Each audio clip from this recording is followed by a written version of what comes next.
A lot of us, when we think about great science fiction in movies and TV, and especially even in the great sci-fi books that we love, we're thinking about things like Star Wars or Star Trek, and things like giant dogfights in space, and explosions, and a bunch of talking aliens that look really weird. But to me, the thing that really creeped me out the most always was when we were confronted in great science fiction books, but in particular, with things that are just so big and so huge that they remind us how small we are as humans. And it reminds me of how small I am as a human being. That, to me, is the creepiest thing. And that's what we're talking about today. Four science fiction books, four of my favorite science fiction books of all time that skip all of those action heavy plots and stick with these kinds of horror, the more psychological horror. Instead of heroes and space battles, these four books give you like just the isolation of deep being out in deep space by yourself and dread and the horrible realization of how small all of us are, all of humanity is in the grand scheme of things. Welcome, everybody. If you don't know me, my name is Daniel, and this is The Story Renaissance. And the first novel on my list, one of my favorite science fiction books of all time, is Rendezvous with Rama by Arthur C. Clarke. In this book, a giant alien spacecraft that's a perfect cylinder just comes into our solar system. And nobody knows what it is. It doesn't have any message for us. Nobody has any clue about what this thing is. The only thing we know for sure is that it had to be made by some kind of intelligent life because it's perfectly cylindrical. It's very smooth, and it's exactly, I think it's 50 kilometers long and like 20 kilometers in diameter. So that's how the scientists back on Earth know that it was made by intelligent life, and it's not like because an asteroid would be all have all these cracks in it and would be all jagged looking. But again, this one is just perfectly smooth. And so the humans back on Earth, they send the crew of the Endeavor to go and see us. They send them not because they're the greatest or the best. It's because they're the ones that are out there in space right now and they're closest to it. So they're the ones that are able to go and investigate it. And so that's when the book gets into them actually going to it in their spaceship, and they go through these three airlocks and they get into it and they see when they're inside, it's just total pitch blackness.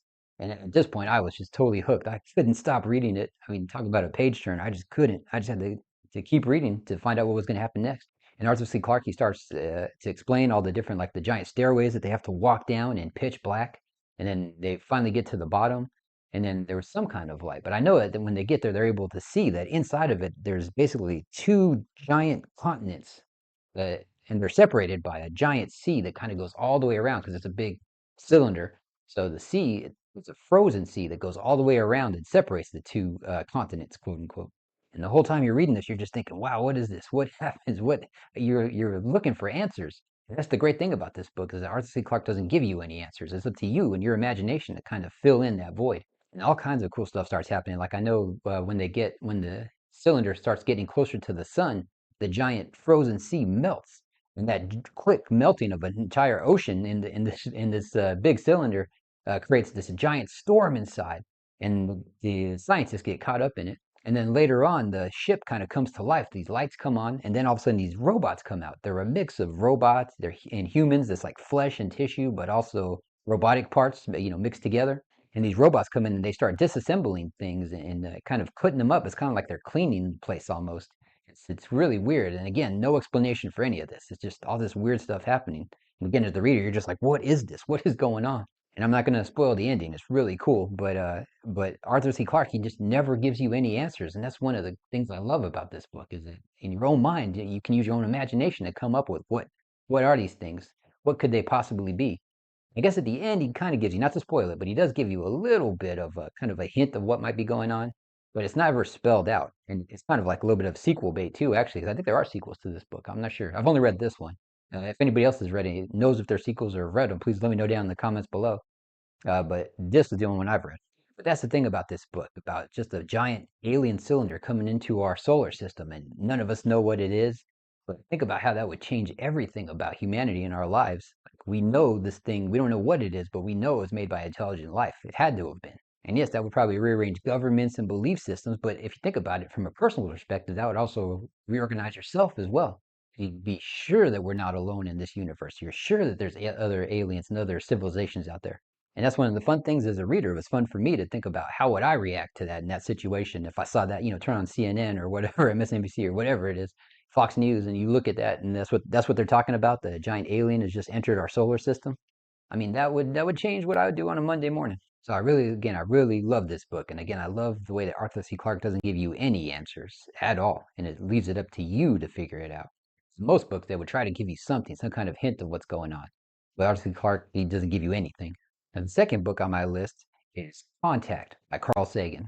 Now, I know a lot of people out there, the first thing they think about when they think about Contact is they think about the movie with Jodie Foster, I think it was, and Matthew McConaughey.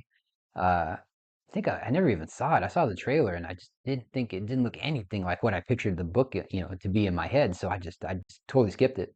But I just knew I knew me and I knew that I would just hate it because I loved the book so much and I had the characters and the whole world built up in my head. So I knew when I looked at it on the screen, I was gonna hate it. So I never watched it.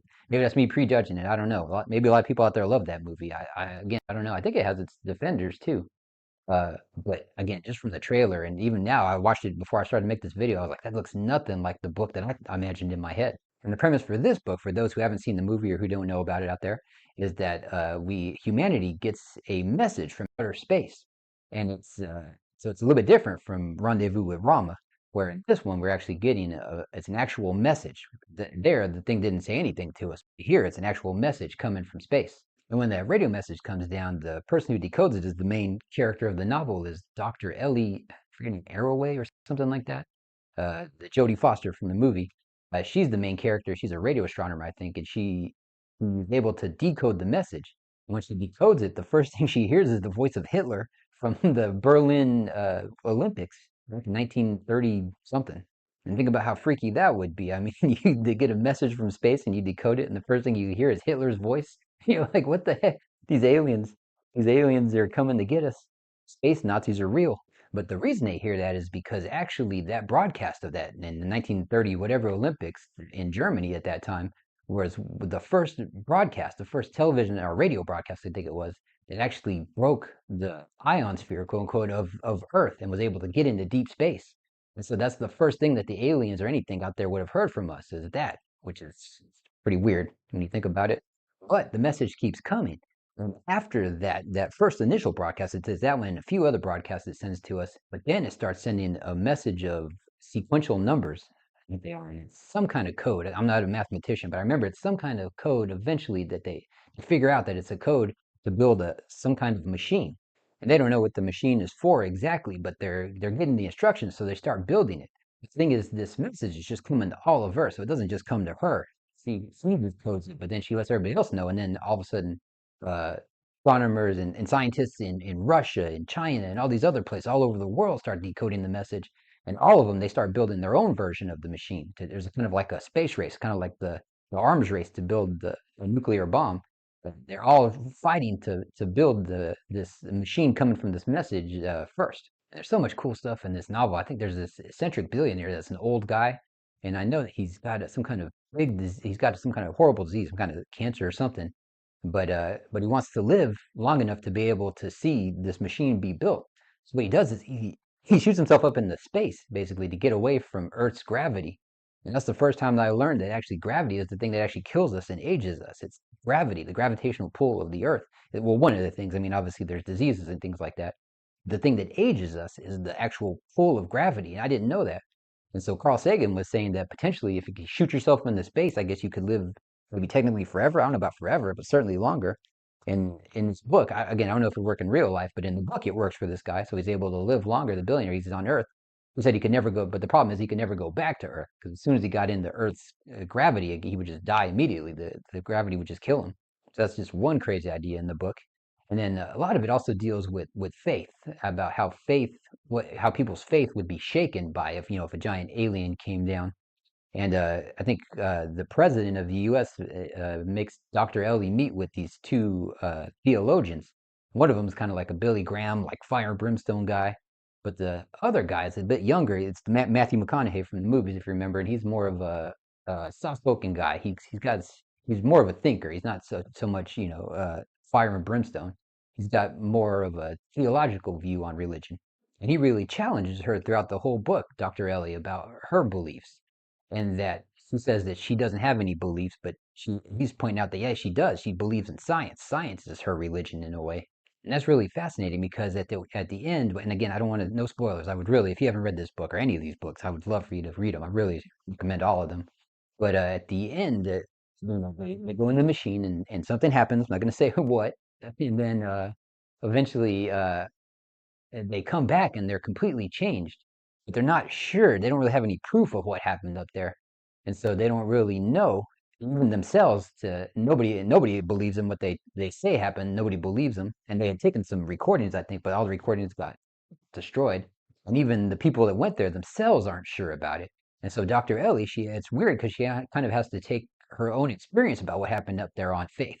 And then another cool idea in the book, again, not to give anything away, but there's just speaking generally here, a general idea about how there's potentially maybe a message in pi. Pi is a number that you can calculate out, and you can just calculate the recurring digits. I'm not a math person. This is so embarrassing, but you can just continue to calculate out those numbers out forever. And then she finds a way where she calculates them out and she graphs it in a way. And somewhere in there, but made of ones and zeros, there's a perfect circle inside of the way she graphs it. And to her, she says that that's kind of a message hidden in pi for us. And she calls it the creator's signature, something like that. The creator's signature. And it's just such a cool idea when you think about it, because math exists outside of us, right? Without us. 1 + 1 = 2. Even if there are no human beings on Earth at all, 1 + 1 still equals 2. That is just the truth of the universe, right? So math kind of exists apart from human thinking and human beliefs. And so if we could find a code or a pattern or some kind of message in pi by doing that, that would be coming from something deeper. That doesn't come from the human mind. That would come from something, from the creation of the universe. And in this book, Carl Sagan puts a little bit of a different spin on it. I mean, yes, there is the existential dread of knowing that there's alien life out there and that we're not alone, and they can communicate with us, and they have all this technology and they're so far advanced than us.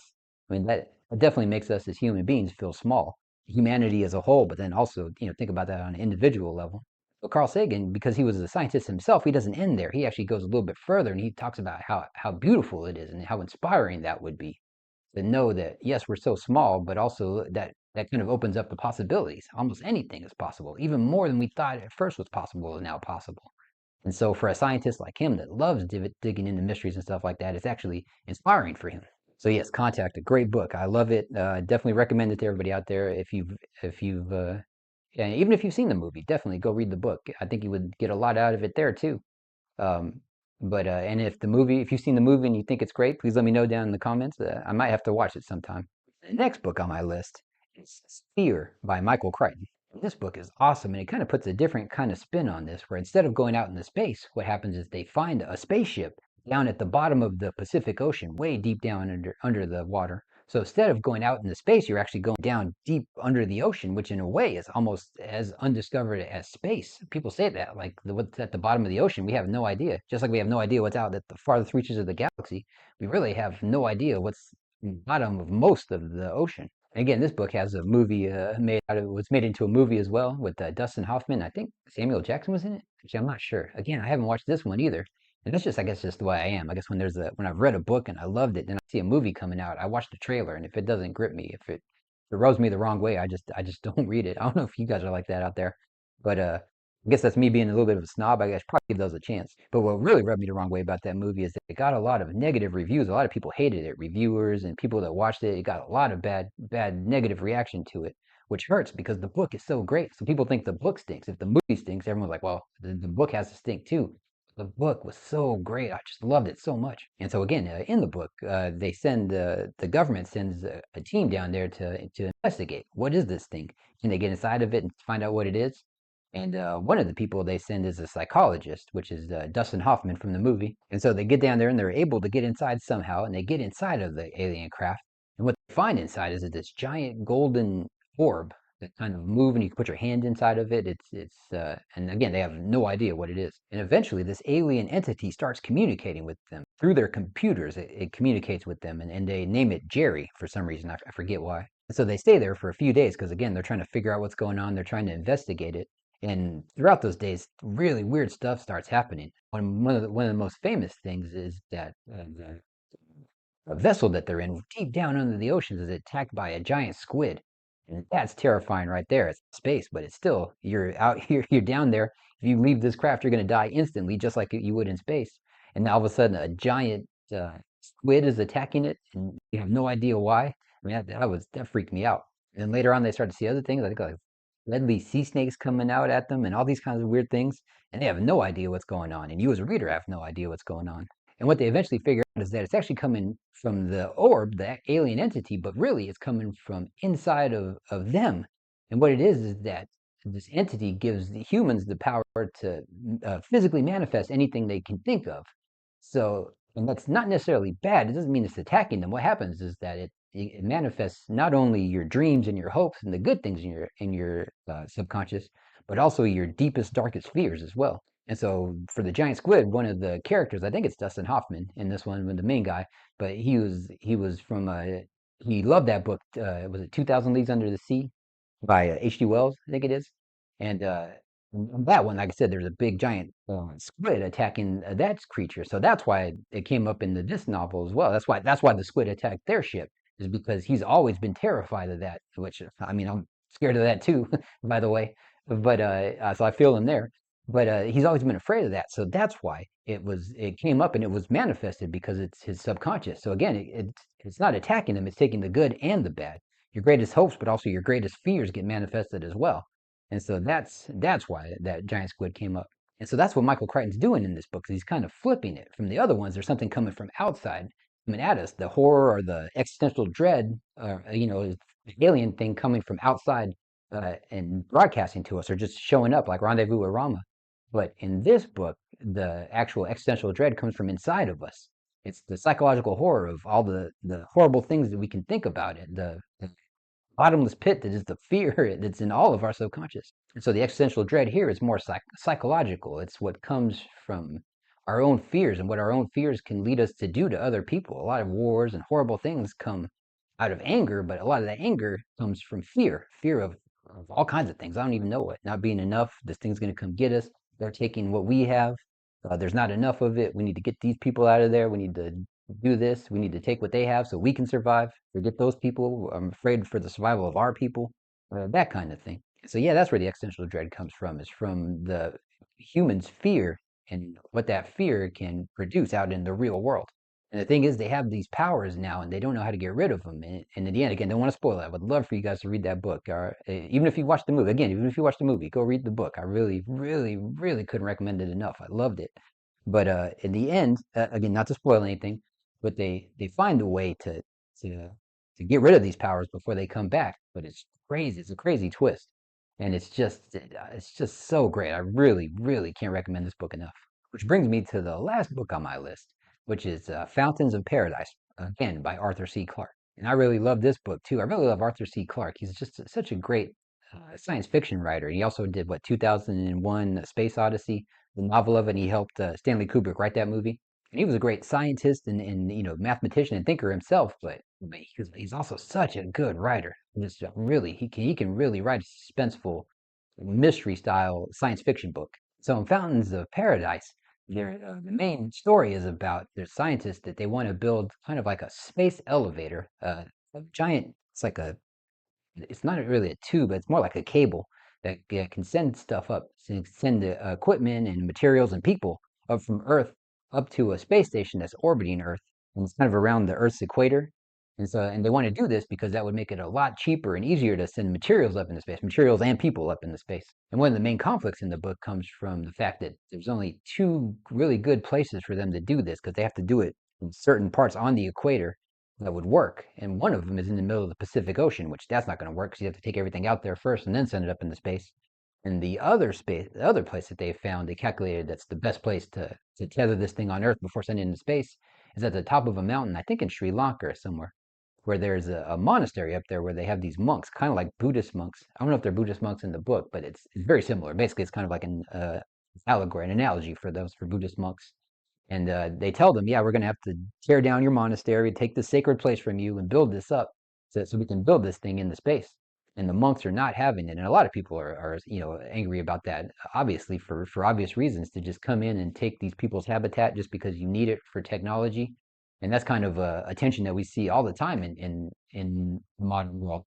You think about AI data centers, and we have AI everywhere, But AI to run these, you have to again you have to build these data centers, which take a lot of resources and a lot of water, and it's really bad for the places around them. So there's a lot of opposition to that. But but again, if we want AI, for those that do want AI, and again, that's a whole bigger conversation that we're ready for in this video. But uh, but for the people who want AI, that would be a necessity. These data centers are a necessity for AI.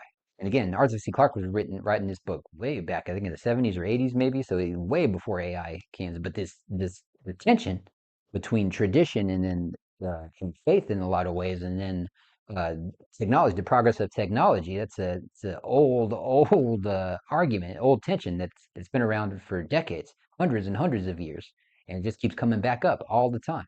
And so eventually they do build it, and they're able to start sending stuff up there. And then at one point something goes wrong, and they have to have a mission, a rescue mission, to go up there. And that's kind of like the last part of the book. Again, no spoilers. I would love, again, like all these books, I would love for you to go and read them yourself. And in this case, the existential dread of the novel, the feeling of smallness about how small humans are and all of us individually, it comes more from the fact that we're able to build this thing right out into space, this giant space elevator up into a space station out there that's in orbit, which is a very awesome and cool accomplishment. But if you think about that compared to the vastness of space, it's really just a small thing. One of the greatest accomplishments of all time, and even in real life, is us just going to the moon. But okay, that's great. But think about all the vast universes that are out there. We're so far from us to the moon is nothing. It's a great distance for us as humans, but it's nothing compared to going to outside of the Milky Way galaxy or something like that. So that's the idea about how all of our accomplishments, humanity's accomplishments, which are great. I'm not trying to denigrate them, but I'm just saying it's nothing compared to what is possible, what the greatest minds can think of to go out to the Milky Way galaxy to find, extraterrestrial life. We're not even close to that, really. All of humanity's major accomplishments, and we still have so far to go. So that's what I love about these books, is that the cosmic horror doesn't come from a xenomorph, like I said, trying to eat your face or something like that, or predator hunting you down through wherever, Los Angeles, or wherever those movies were, or hunting down Arnold Schwarzenegger in the jungle or whatever. But these books, the horror comes from thinking about the vastness of space, or the giant cylinder, Rendezvous with Rama, or a message coming from space, or whatever, all this alien technology that they find, and just dealing with, how awesome that is, but how small that makes us as humans, but also as individuals feel. But that doesn't have to be the end. You can actually take it a step further. And for me, I think, yes, obviously that makes us feel small, but that's kind of freeing in a way. I mean, most of us are worried about what we're going to eat tomorrow or go to work, or, we have this problem with this person at work or whatever. We hate our jobs, whatever. But all of those day-to-day problems kind of become smaller when we think about it. Again, how small we are and how small the earth is. It's kind of like, well, they're not as big as I thought they were. And in addition to that, there's also another feeling of just how much is possible, how really anything really is possible if we really think about it. And we just, a lot of times we think so small. And if we're willing to really push ourselves, like they say, I mean, I don't want to turn this into a whole motivational thing, but I mean, really anything is possible for us as humanity on a humanity-wide scale, but also as individuals as well. So ultimately, these authors put in their own messages, but again, that's the great thing about novels and reading, is that you can take it however you want. You can spin it however you want. So it's up to you. You can take it the negative way or the positive way. It's really up to you as an individual. So that's what I got for you today. So please let me know down in the comments, though, which one of these novels, if you've read all four of them, let me know which ones hit you the hardest. And also some other examples as well. I mean, there's so many more. This video would have been like 5, 10, 24 hours long if I named all of them. So I'm sure there's plenty of other great examples of this. So please leave them down in the comments below, because I love reading them. I love interacting with you guys. And also, if you're interested, there's a link to my school community down below where you can join, and we have a bunch of discussions just like this about novels and reading and what our favorite novels are and what we took from them. Do we take the positive message or the negative message? We talk about that there. And also a lot of weekly live streams. So it's a lot of fun. So I'd love for you guys to come and check that out. And also the next video, I'd love for you to, if you enjoyed this one, the next video I'd love for you to watch is this one I made right here about why it's so hard to concentrate now and so hard to read now. It's harder now than it's ever been, but how reading is the antidote for a lot of life's problems, and the way that reading can really help us to think deeply and to cure all of the brain rot and all of the the short attention spans that we all have nowadays. That video is right here. I'd love for you to check it out. I'll see you there.